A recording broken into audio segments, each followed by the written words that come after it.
Hey, what's going on, everybody? It is Miguel back for another Torture Room Theory session.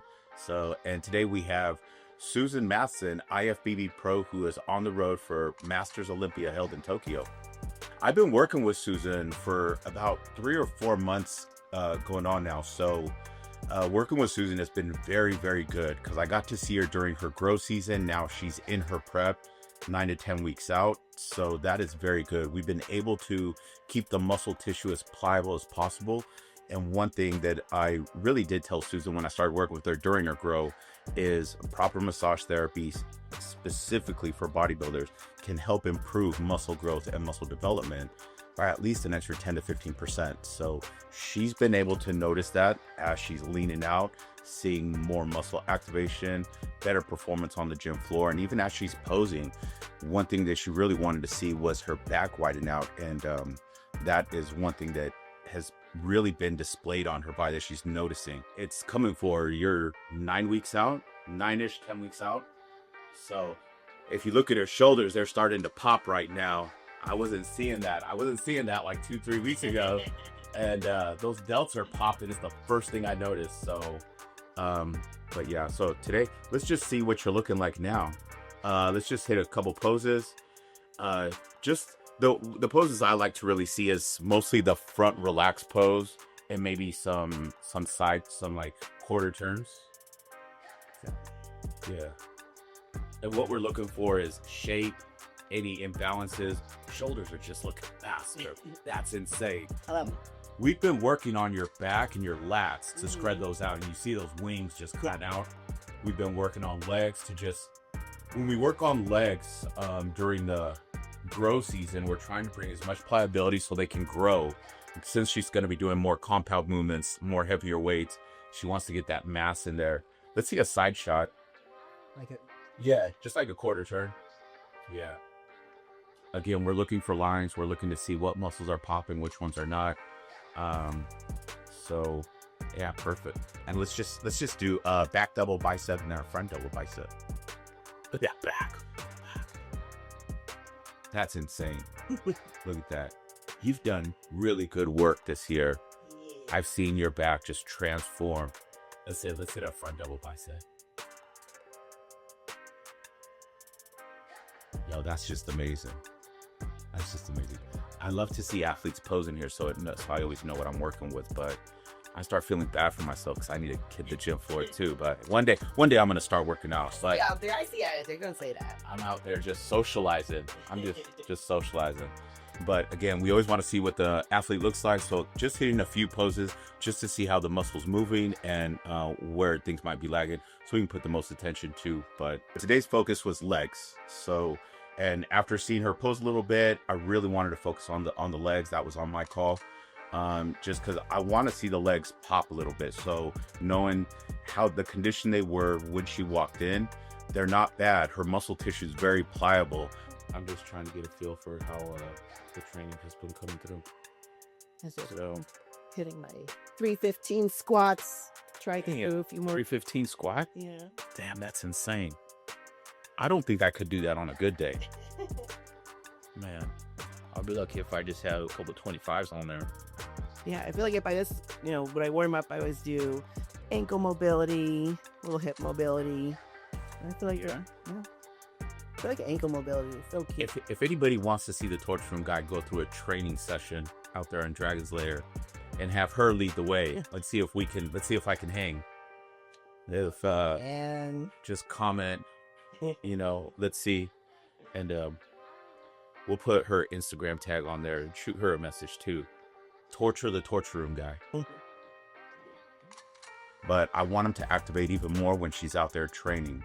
So I use 2 tools. I use the metal tool and I use the stone. And they're the smaller handheld tools just because I wanted to mostly focus on contouring the muscle tissue, the quads, all three heads, and mainly focus on trying to target the deep fascia between each one of them. So that right there will just allow me to see how they can really pop and also how much blood we can fill in there while we do some effleurage. Again, we're just trying to stay ahead of the game. Since I worked with her during the growth season, the tissue's pliable, muscle tissue.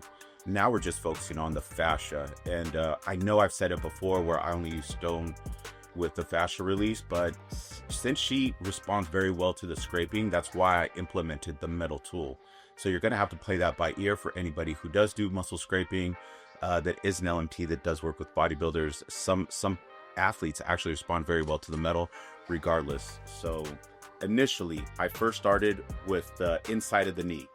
A lot of people always ask me what I'm really focusing on when I work the inside of the knee. I don't use any tools. I'm using pure friction. And I'm not going for a muscle tissue. I'm going for an attachment point. It's called the pes anserine attachment point. 3 different muscles attached there: the sartorius muscle, the gracilis muscle, and a hamstring muscle called the semitendinosus. They all attach to 3 different parts of the hip.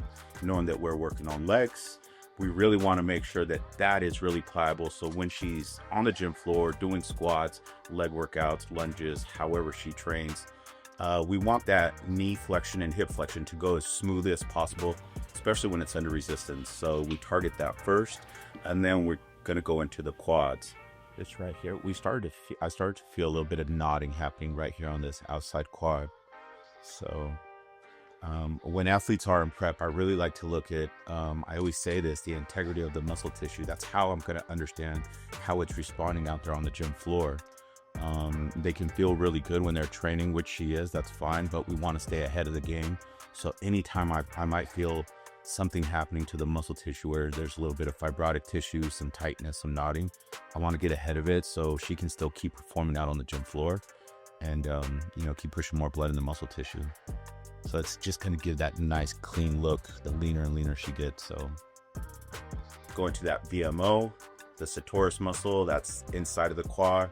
Then we went right into the center, that rectus femoris.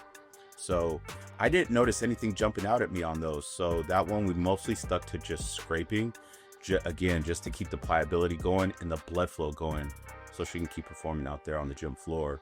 That outside quad, that one was getting a little knotted up in just little minor areas. So I just really wanted to focus that and not traumatize that whole tissue. And then we moved into the IT band. Yes, we moved into the IT band. Anytime I work on the legs, I really want to hit the IT band. Again, we're just scraping a little bit underneath. I stuck with the metal tool a majority of the time just because she does respond very well. And after doing a little bit of scraping, we're trying to just peel up that IT band just to get more mobility from knee flexion and hip flexion. It really does help improve that and take the tension off the joints. Everything we did to one leg, we did to the other. And from there, we moved on. After turning it over, we moved on to the calves. Calves, I did something a lot of people really don't see me do a lot. I really didn't do a lot of manual therapy on the calves. I went straight to a wooden roller. Now, why the wooden roller? Doesn't traumatize the muscle tissue, and it targets both the muscle and the fascia. So just the wood there, rolling it, just brings a lot of pliability into the whole calf. So we went from the soleus to the gastrocnemius. It's just going to promote a lot of blood flow and relax. It's just going to mainly relax the muscle and relax the fascia. So we want to target that as well. And going into the hamstrings, I stuck with the metal tool. And again, we're just scraping and contouring each hamstring muscle. I did jump back and forth from the metal tool to the stone to just a finger point cross fiber friction. I'm trying to get a gauge for where the adhesions are actually the most abundant. I can feel something with my hand, but then there's also a vibrational frequency I can feel with the metal tool. And then there's something totally different I feel with the vibration with the stone.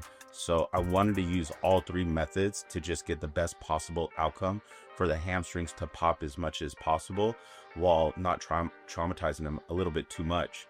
I'm sure you guys still see the redness, but after each time we did do the scraping, I did do some effleurage just to push all that stagnation away so the lymphatic system can just start flushing that tissue out.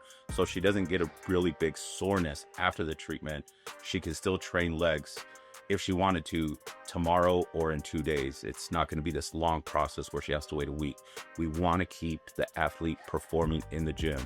We don't want them to stay sitting at home thinking they have to recover because the muscle tissue can't respond anymore. We want a quick response, good training, good blood flow, good muscle activation when she poses. There. See, we can see where all this is gonna heat up. All that writing there. Yeah. It's good. Nice, nice. Any last words for the camera? No? An athlete, a few words. She likes massages, I'll just say that. You know. I mean, other than recovery work. yeah, recovery work. Because I don't think I've ever. No, when I went to Thailand, I got a massage because that's what they're about, Thai massages or whatever. But Yeah. I never got a massage where you just like lay there and feel good the whole time. Yeah. Which is what happens here inside the torture room. It just So, you do the opposite. You're just like, oh, how long is this gonna last? Oh, but recovery work as a bodybuilder, it's a must. Some people don't know. Like amateur athletes, they're like, should you do recovery? Is it beneficial? Is massages even any good? You know, what's your take on it? I mean, I feel like I feel like things are happening in my back that I've never seen. Of course, I'm building muscle, but I just always feel like I had muscle. It just couldn't like be 3D. Yeah. And I really feel like what we're doing is like breaking things up, and I just feel like my back looks It's exposing more Yeah. tissues so you can activate a little bit Mhm. more when you're trained and when you're posing. Yeah. So you can see it. And yeah, I thought this was a very good, successful session. We even had her pose after. She's looking big. She's looking lean. She still has 9 weeks. She's going to look freaking crazy here in 2 months. And we'll get future videos with her. So if you like this video, hit the like button, comment, subscribe. If you have any questions, you can DM me right on my Instagram. I'll put that right there. And yeah, hope you guys like this video.